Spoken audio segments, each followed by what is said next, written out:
And so my challenge for us this morning, my challenge for you, for me, who in your life can you reach with the gospel? Who in your life can you reach with the gospel? We all have someone. Maybe they're your coworker. Got a lot of different workers, and you go in every day, and you sit within 20 feet of them for 8 hours a day, 5 days a week. And you never really get past the small talk of, oh, how's the weather? Well, it's always cold. Or how was your weekend? You never get past the small talk to the bigger issues at hand. And I think it's because we don't have that urgency. We don't have the mindset that this person, if they die, will not spend eternity with God. But once we restore that mindset to ourselves and have that attitude, we will have the urgency of the gospel that Jesus Christ had.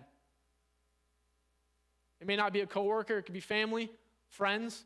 It might even be people you've tried to present the gospel to already.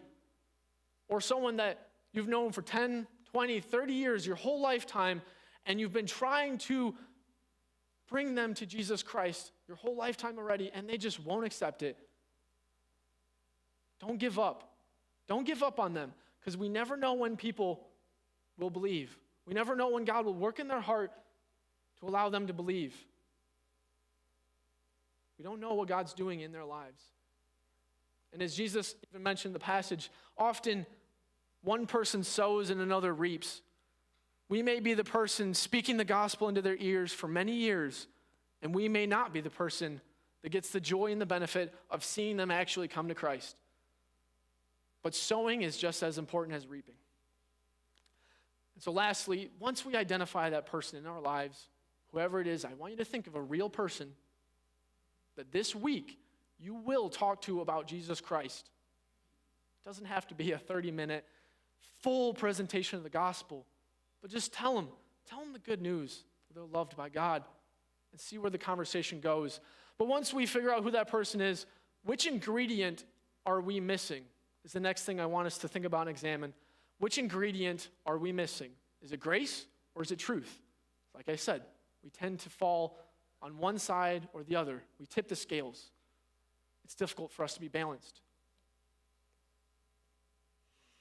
We tend to either be strong truth or strong grace.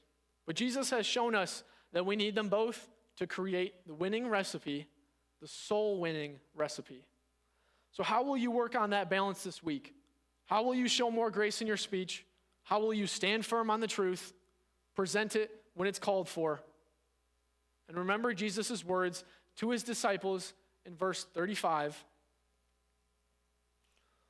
I tell you, open your eyes and look at the fields. They're ripe for the harvest. People around us are ripe for the harvest to hear the good news of Jesus Christ.